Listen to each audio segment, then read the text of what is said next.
did you ever feel like you were bringing play, the aspect of play into the ring with you, to where like it wasn't this life or death, fight or flight, parasympathetic nervous system thing going on anymore, but you were actually, maybe not in a video game because that's not where I'm going with it, but you were observing yourself and you were just playing with what the options and the tools were around you? Well, it's funny you say that because that was my whole fighting style, was to play.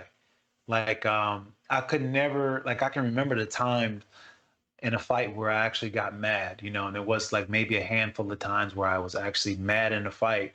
But outside of that, it was all about play. You know, I would be twisting my nipples, I'll be doing all kinds of stuff, clowning, talking to people in a fight, you know, just laughing. And, you know, and I felt as if like once I was able to compete from that position, I was much more creative. I was faster, you know, I allowed myself to get into that flow state faster when I was just in that play state, you know? And it's in that play state where it allowed me to remember why I did it. You know, it was like always that little beacon of light, you know, like a lighthouse reminding me, you know, this is where shore is. And that's why I started fighting. It's like, you know what, you see this little beacon of light of play, always go to that beacon of light of play, because this is why you did it. This is why you started it. You know, it's not about, you know, the stakes at hand on this particular fight. It's not about the embarrassment that you may feel with the results of this fight. It's about just enjoying this moment and having a chance to do what you love to do. And that is play. And that's when I would tap into that, it was absolutely beautiful. But the parallel with that and medicine is this right here. You know, with medicine, with the plant medicine, it reminded me what I really was and what this really was, because it took me and broke the veil of consciousness where I got to experience my entirety of consciousness, to the point where I realized that all I was consciousness. And it was something that I have long forgot about. And then when I had the plant medicine, it was like, do you remember? And I was like, oh, I remember. And it was just like, you know, like play for fighting, you know? Yeah. You know, well, there's one thing I love about that is there's something about both psychedelics and play that have been seriously looked at in the reversal of Alzheimer's, Parkinson's, MS, neurodegenerative diseases. So there's this guy, Steven Jepson, never leave the playground. He was 80 and he was like more balanced and coordinated than most people. He was constantly doing hacky sack on these balance boards, juggling, just doing different playful things with his hands and his feet. And he noticed that when he started training people over the age of 65 to regain their balance in these playful ways, that it stopped or halted, and sometimes, according to him, started reversing the neurodegenerative diseases, which I don't know, like I'm making a huge leap here, but like when you start degenerating from the memory of how to even use your body, it's like you're forgetting who you are. And when you said play, almost reminds you why you did it. It reminds you almost of these soul kind of reasons why you even came to this earth, why you were gifted a body to begin with. I find that super interesting because psychedelics also are being looked at for their potential treatment of neurodegenerative diseases. And they also do this thing of reminding us. It's not like most people think like it's going to show you things you couldn't imagine. We say that sometimes, but to be perfectly honest, I've had more people tell me, no, psychedelics remind me where I come from. They remind me of my accountability, being the right kind of human, you know, using my time wisely on this planet. And they also remind me like that ineffable, who am I? Like, what is it that I am not even here for, but what am I in general? And you kind of touched upon that. You realize your pure consciousness. Man, I love that. I wish we could talk for 2 more freaking hours. What I would love to say, man, is I really appreciate your take, and in Psychedelica too.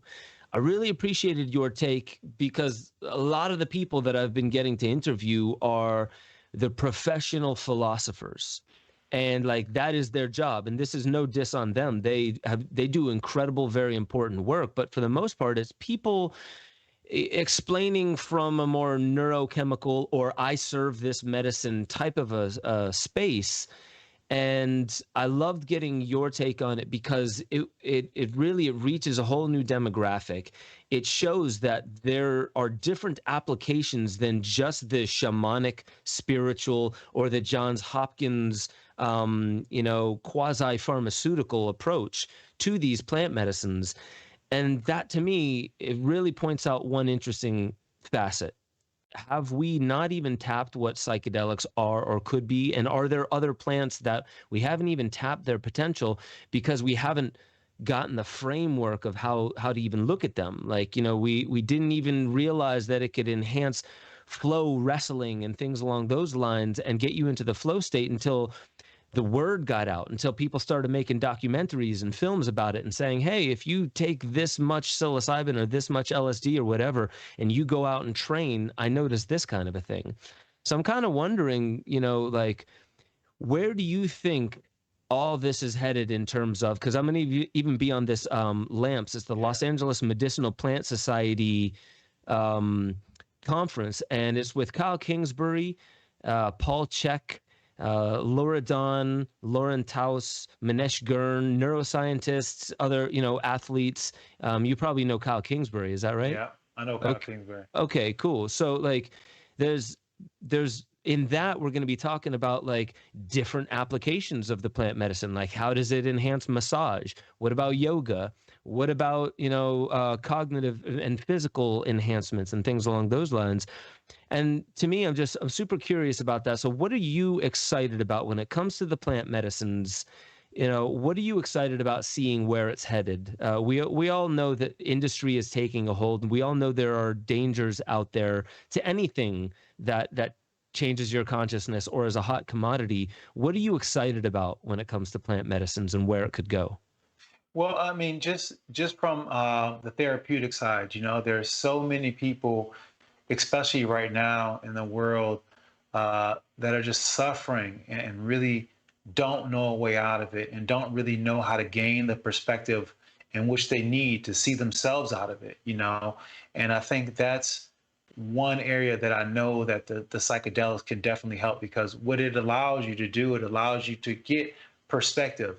And normally speaking, there's really not a lot of things that can help you get perspective that you need when you're facing something in real time. You can talk to a therapist and they can say something to you that allows you to see things from a certain perspective, but you may have to go to the therapist every week in order to get reaffirmed on that perspective before it becomes your own.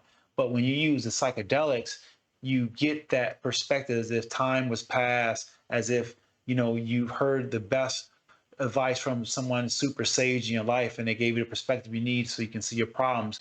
That's what you get in real time with the psychedelics. So I think as we move out of this this phase that we're in right now with everything around COVID and everything has been for the last year and a half or so, I think there's going to be a lot of people that that could use this kind of medicine and find ways to really adapt it to their life. And that's the thing that makes it, these mushrooms, whether it be turkey tail, whether it be lion's mane or reishi mushrooms or whatever, these are adaptogens. They're going to give what your body needs. It's going to give you what exactly your body's calling for. And, for me, taking these medicines completely have changed my diet all the way to my habits on a daily basis and almost every aspect of my life. And I know that once people starts to, get more information and it starts to shatter the negative connotation that you have around a medicine, the more people start trying it and seeing ways in which it can, adapt and help them out in their lives. I love that. And that brings up thought experiment. If I were to go to your supplement cabinet and open it up, and you don't got to get into brands, but I would love to know, because you mentioned all these different kinds of mushrooms, these non-psychoactive or psychedelic mushrooms that are super good for the body. I would love to know whatever, your top 3 or your top 5 favorite things that you take, especially if you can name them by just the plant that you take. Mm-hmm. I take the lion's mane, of course. That's one of my favorite ones to get my brain going in the morning. And then I take this, it's kind of like a gooey plant mass. It's called Shilajit. It has fulvic acid and it has humic acid. And it's super, super good for you because, with fulvic acid and humic acid, it helps your energy level really well. It helps your clarity, your mental clarity. It helps also with the electrical impulses in your body. So it helps your body communicate better. And it's like a neurotropic a bit too. And the third thing I use is Haritaki. Haritaki is what I use at nighttime, and I use that to pretty much. It's like the janitor crew. I take it at nighttime after I finish all my food, and I go to bed, and it just cleans out my intestines, my digestive tract.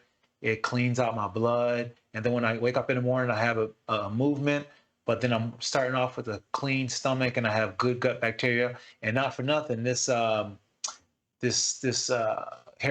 it adds 300% more oxygen to your brain because, once you start treating your stomach, you start to increase your brain your oxygen level in your brain. So you have once it's getting to your body and once your system starts getting pretty clear, you get like a crazy buzz from it. It's really hard to explain, but those are the 3 that I consistently take and try to use on a daily basis.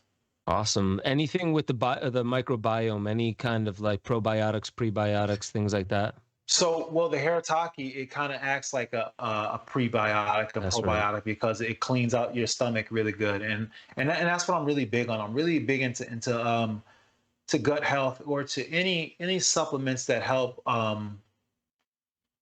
really clean up the body. Sea moss is another one that I use.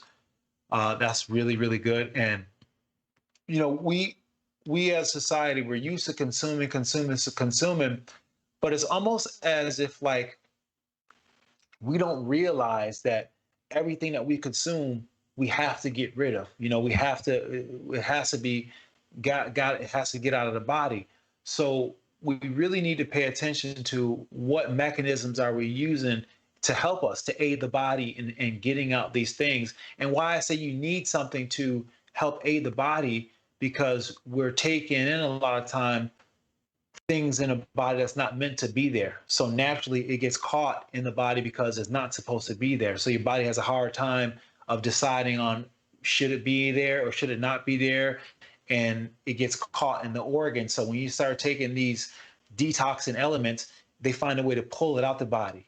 And once you're able to pull out these toxins out your body on a consistent basis, then it makes it easier for your body to not have those big shedding seasons like we have when it comes to the fall and things like that. And then you get sick, So if you can find a way to detox on a consistent basis by using something that helps clean your body, then it helps with your shedding process and it helps you not get sick when it comes to the sick, the fall and things like that when the sun goes away.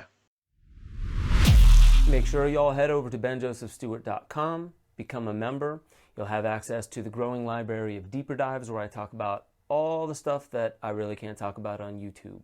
Make sure you get involved in the Discord chat. That's where a lot of the conversation is happening, talking about new theories, being able to interweave into the greater conversation that is how we awaken infinity. That's our highest potential. And I just want to remind you, you are the most powerful technology ever known to creation. Wield it like an artist with a conscience.